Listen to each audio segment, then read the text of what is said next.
Hi guys, it's Pape Masa here for you, and today I want to share knowledge. There is this interesting book that I've been up to called Sign of the Cross, and if you've watched my previous videos, when I was selecting this on the day that I visited, I think it's actually the last video when I visited the Museum of the Future. That's when I bought this particular book. I already read the blurb, but just for the sake of refreshing your mind, I'll read it again so that you get a sense of what the book is about. So a Vatican priest is found murdered on the shores of Denmark. How was he murdered? Nailed to the cross in the shadow of Hamlet's castle. Hamlet from Shakespeare, okay? He's the first victim in a vicious killing spree that spans the world. Each horrific murder exactly mirrors the crucifixion of Christ. Meanwhile, deep in the Roman catacombs in Oviedo, that is Italy, an archaeologist uncovers an ancient scroll dating back to 2,000 years. The scroll, he knows, holds the key to a dark and treacherous secret that will rock the very foundations of the church. But only if he can decipher its lost meanings, and only if he can live long enough to reveal them. So, of course, by the time I was reading all these catacomb thingies did not make sense. But now that I've been reading the book quarter way through, it's all kind of making sense. All right. So what attracted me is the mode in which these people died. Like after dying, whichever mode they died, they were crucified just like Christ in the Bible, or according to Christianity. Yeah, that's how Christ died. Okay, so I'm reading this particular part. I just want to be specific because there's a lot I can talk about in this book. But if you're Christian and you're interested in historical fiction, especially stories to do with the Roman Empire and also religious fiction, because this one there is kind of, and I want to show you how that works. There is kind of a balance between fiction and facts. When you're looking at the crucifixion of Christ, how he died, according to the Catholics, I know it because it's one of our mysteries when we're praying the rosary. There is a mystery that says the scourging at the pillar. I hope that's how the word is said, the scourging at the pillar. So if you're not familiar with it, we are looking at the beatings using the whip. So that is what scourging is, okay? So I'm just looking at this page that I've highlighted and what I want to share in it. Okay, so this guy, who is the lead investigator called Miss Dial, was investigating those murders. So this is after they found a second victim. And so they were trying to compare the similarities and the differences in how those people died and how the body was found and all that. In his discovery, this guy is not Catholic, okay? So he has no idea about the terminologies and the whole Christ protocol, okay? So it's kind of like he's also learning on the job. So he meets one guy who is able to explain to him how the whole thing, because that information will be crucial for him in his investigation. Okay, so here he says, I don't know where to start, but so what kind of differences? So he was explaining how different they were. With his finger, Dial traced the marks on Narayan's back.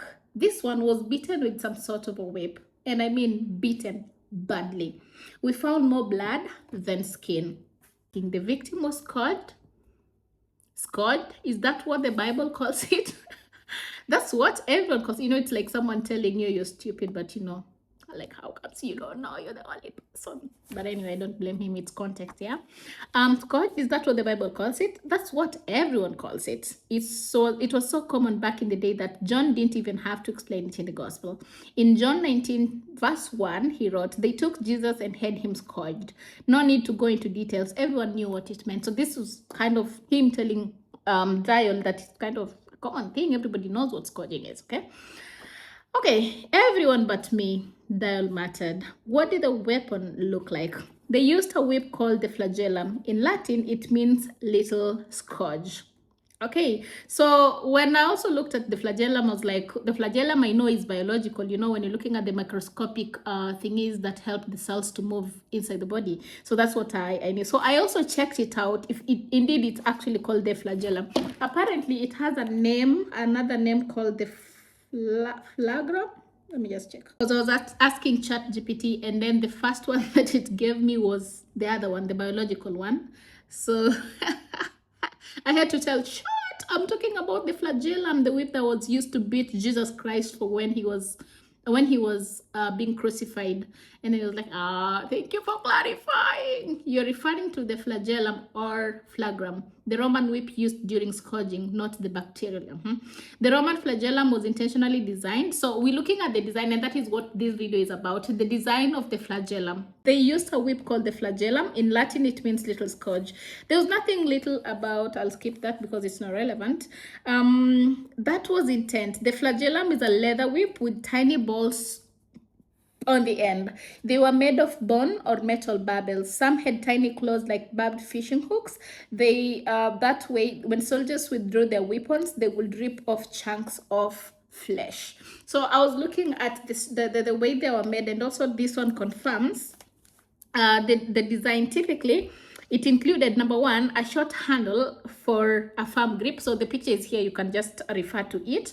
Several leather thongs or lashes extending from the handle. And then we have small lead balls or weights attached to some of the ends. And this added momentum. So each strike landed with greater force, causing deep bruising and crushing underlying tissue. And then there were also sharp pieces of bone or metal attached to other lashes. These were designed to catch and tear the skin and flesh when the whip was pulled away. Okay, so we're looking at how it was made. All right, so the next question is, why was it designed that way? Okay, so here again, I want to see what the book says about it and what general information is on them. Pretty barbaric, yet common. Ultimately, it was done to weaken the criminal so he'd die quicker on the cross. In a twisted way, they did it out of mercy. How ironic. So it was kind of like mercy, you know, like they don't want you to suffer on the cross for so long. So they inflict that pain so that when they crucify you, then you can die faster. So you don't have to suffer, you know. Why was it designed this way? So this is what we need to know.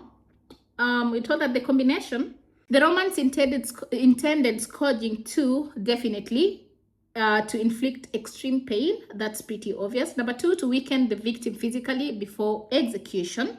All right. And then number three, to humiliate, of course, simulation and intimidation.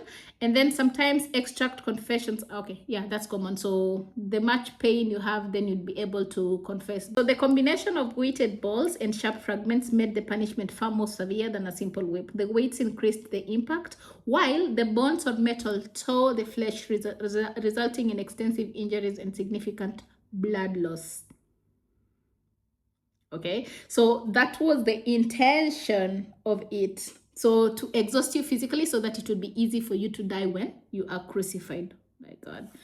All right, Dale shook his head at the logic. There was nothing merciful about the wounds. He could see the rib cage through the slashes in his flesh. How long would the scourging last? So that is another thing that I was looking at.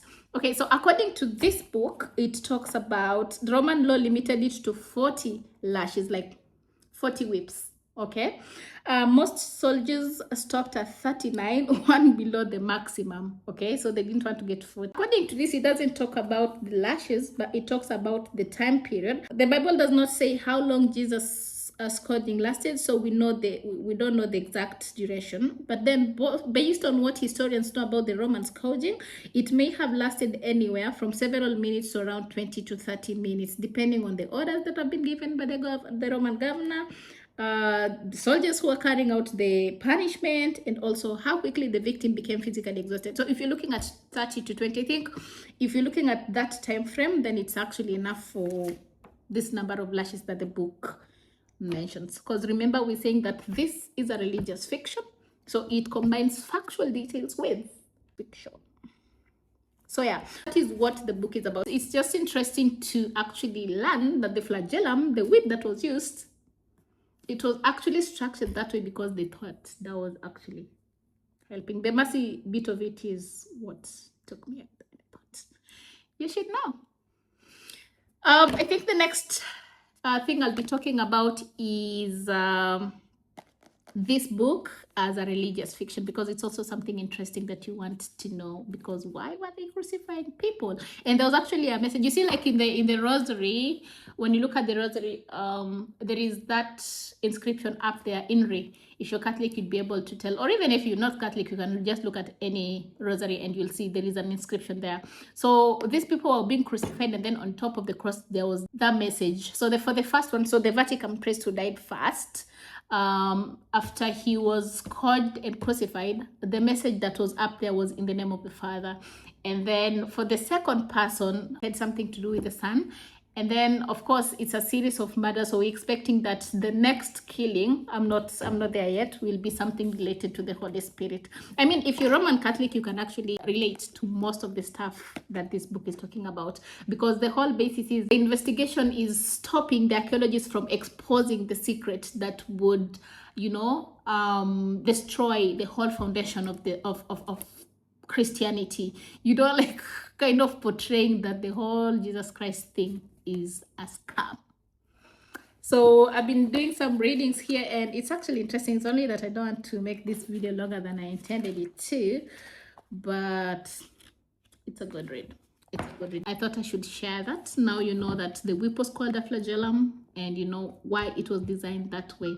And the irony is, it would help you die faster. And according to them, that was merciful enough. Ciao, ciao. See you in my next video.